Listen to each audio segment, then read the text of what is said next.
So today I thought I'd talk about something which has been talked about quite a bit lately. Full transparency, I am hoping that this helps my channel grow. But yeah, as you can tell by the title and the thumbnail, I'm going to be talking about the recent thing with Steven Crowder and the Daily Wire. Anyone who knows me knows that I am pretty conservative, so naturally I have watched both of these people. Not a fan of them, to be honest. Uh, Steven Crowder, I don't like his Louder with Crowder persona. I do like his Change My Minds, where he's far more normal, just less blustery. But those are not very common, so I usually don't watch his content. Regarding the Daily Wire, I like some of the things some of their hosts say, but overall, I've got a number of problems with different ones. I don't normally watch their content anymore. So I have really no dog in this fight either way. I, like I said, I don't really like either side particularly. But the point I want to make is just about morality. I'm not going to talk about the legal side of the contract. Shadiversity already did 2 videos on that, far better than I could hope to do right now. Maybe some point in the future I would have I'd be able to talk about it any more than he could, but right now, there's nothing I can say that he has not already said regarding the legal side of it. So, but yes, the morality of it I was going to talk about. So, like I said, I don't have any particular biases either way in this argument. The point I want to make is just about moral standards, which is, to Steven's credit, I think he is very good on this. First off, the Daily Wire, the contract was absolutely horrible, which I think, again, Shadiversity went into that in far more detail than I will here, or than I even can here.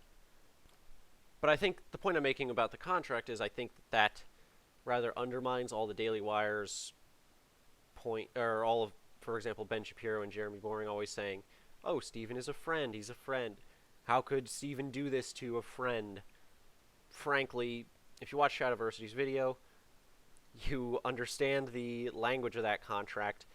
That is not something you present to a friend. I wouldn't even present that to an enemy. It was so horrible.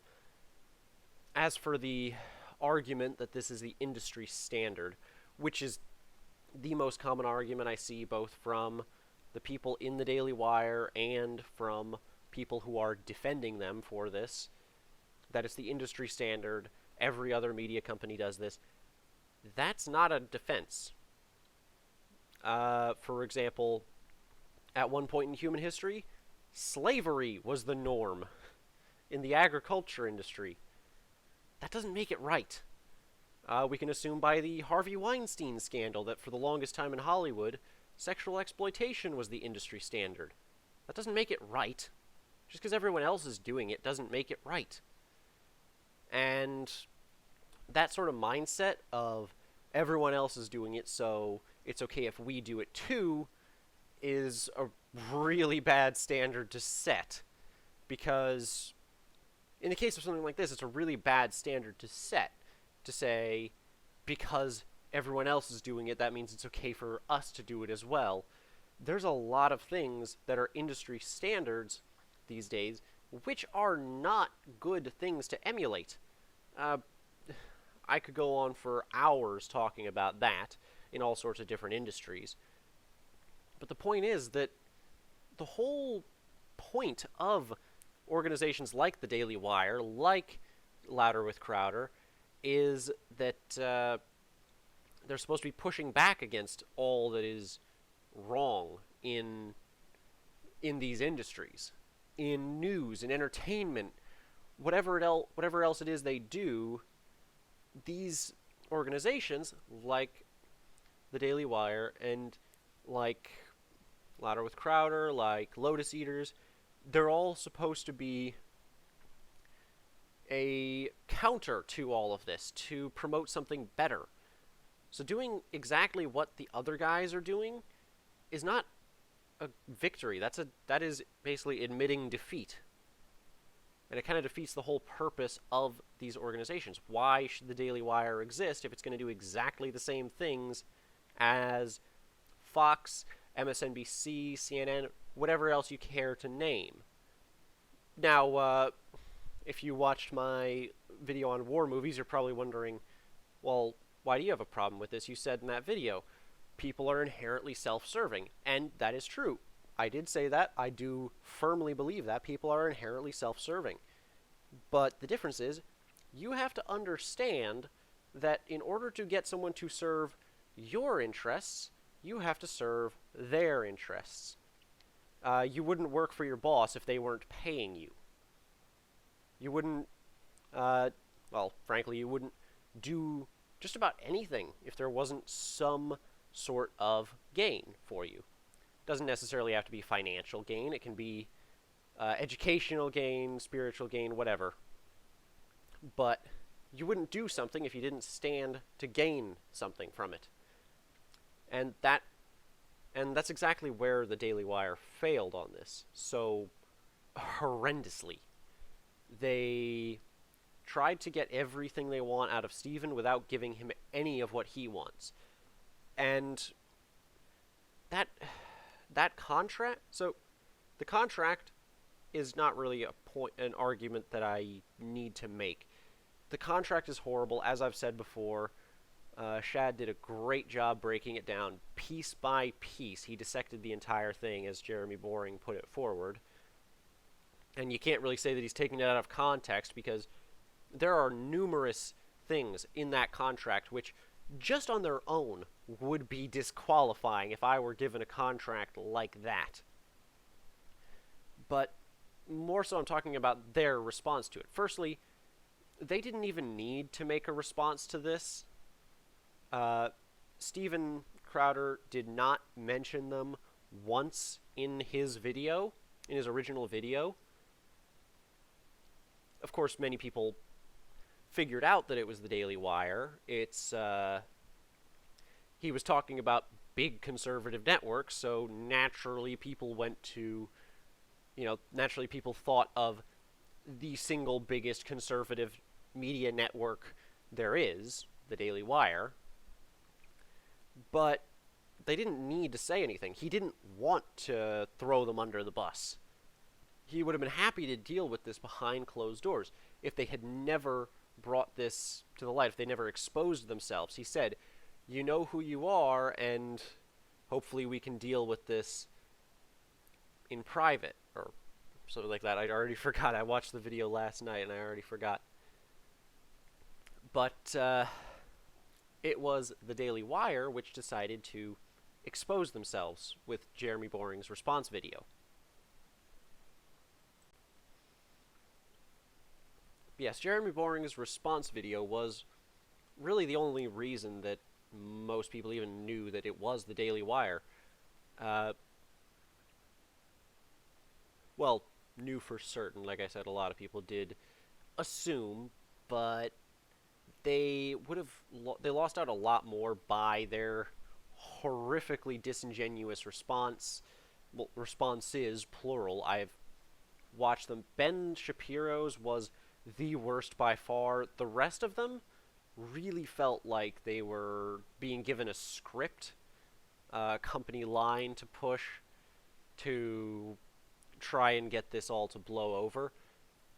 One particular issue between Jeremy Boring's and Ben Shapiro's responses is that they tried to obfuscate Crowder's original point by just making it all about the money. I lost count when I was watching Jeremy's video of how many times he said we're paying him an insane amount of money or an exorbitant amount of money. Just kept talking about the money. Money, money, money. That was their constant line, just repeated over and over again. We're paying him all this money, so much money, which is not a point Crowder ever made. Never in either of his two videos that he has made on the subject did he mention the money. The money was never an issue. His problem was that all of these fees, like all these penalties, were absolutely obscene. There is no way that anyone would ever agree to this. Things like, what was it? 20% for getting, 10% for getting banned from Facebook. Since when is Facebook a huge platform for political commentary? It's not. Stuff like YouTube. YouTube is a huge platform for political commentary. I understand there being a huge penalty for getting banned from YouTube. I think that's a bit absurd, given how arbitrary YouTube's justifications for banning and how arbitrary their bans can be. I mean, case in point, Crowder being banned not too long ago for basically no reason. Or the numerous times conservative channels get demonetized, again, for absolutely no reason. Or anyone who criticizes YouTube getting demonetized for absolutely no reason. It's to the point where some channels have started making up their own, like, replacements for the word algorithm. Because YouTube will potentially de-rank a video just because the algorithm is mentioned, because it's usually negative when people do mention it. So you're basically penalizing someone for something they have no control over. And in Jeremy's own video, he even admitted that the primary source of income for them would not be YouTube or Facebook or Instagram or whatever ad revenue.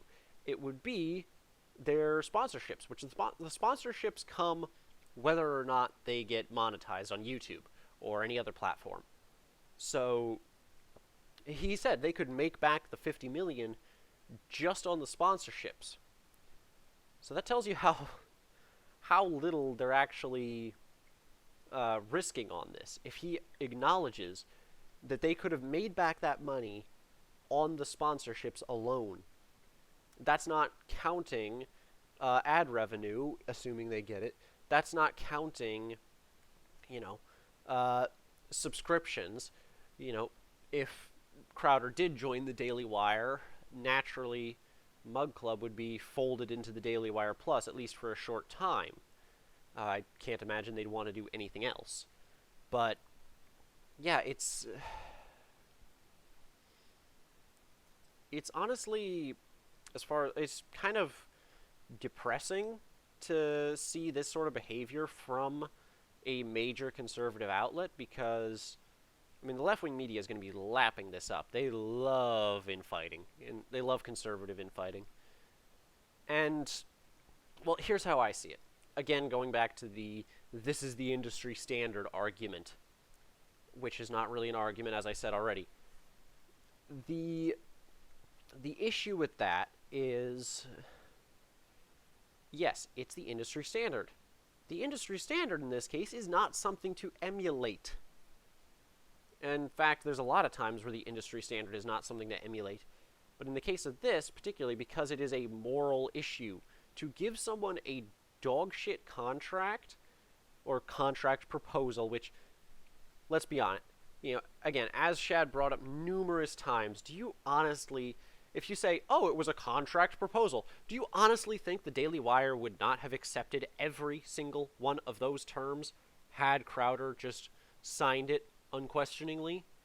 No, they would have taken every penny of that.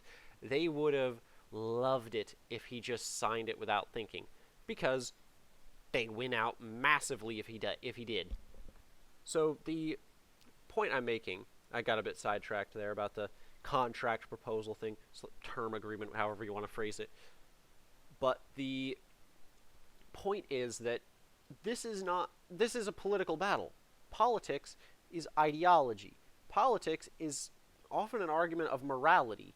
So to give the other side everything they want, to do everything they do, That's basically what the Daily Wire admitted to publicly by their own description. This is the industry standard. You are doing what everyone else is doing.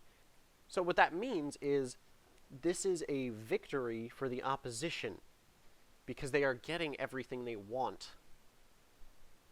When you adopt tenets of your enemy's ideology, well, you're not going to win. And if the movement with the same name achieves victory using that same platform, you still will not have won, because it will not be the same movement that originally you were working with, that you were fighting for. And that's my primary point. With these sorts of tactics, yes, they are the standard. And we should be, as conservatives, pushing for something better. There's a lot of things which are standard in our culture today which we should not be accepting. This is not things, I mean, I could go on a whole other rant about any one of numerous topics of things that are considered normal in our culture, which are completely reprehensible. And yeah, I don't know why so frankly, I don't think they even believe that argument, the Daily Wire, because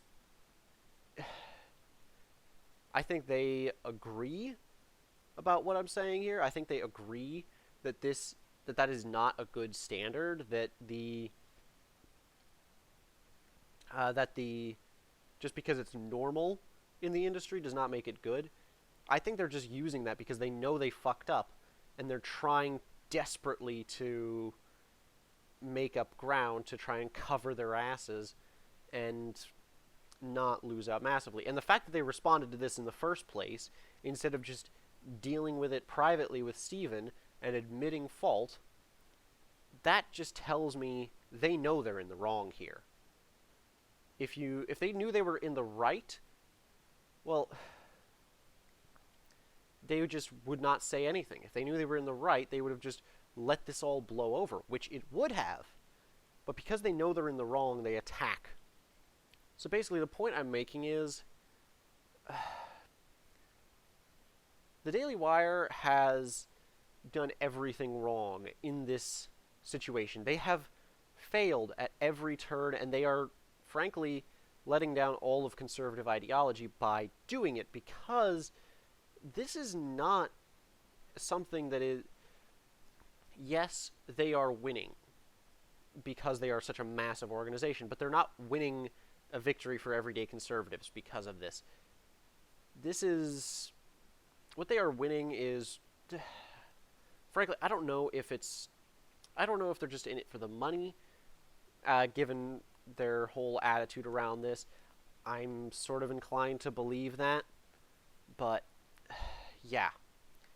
This sort of behavior from mainstream conservatism is exactly why YouTube conservatives like Steven Crowder, like Sargon of Akkad, like, frankly, Ben Shapiro himself, is why they got popular in the first place.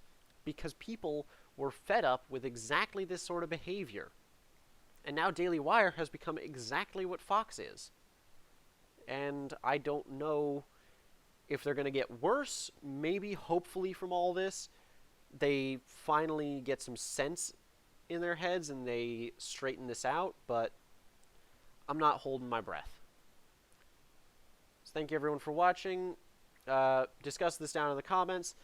I'm probably not going to be reading it just because I've had enough argument about this in the comment sections of other videos that I don't need to have it in my own, but yeah, I'm not going to be reading the comments on this. They're going to be fully open for you guys to argue, but have fun.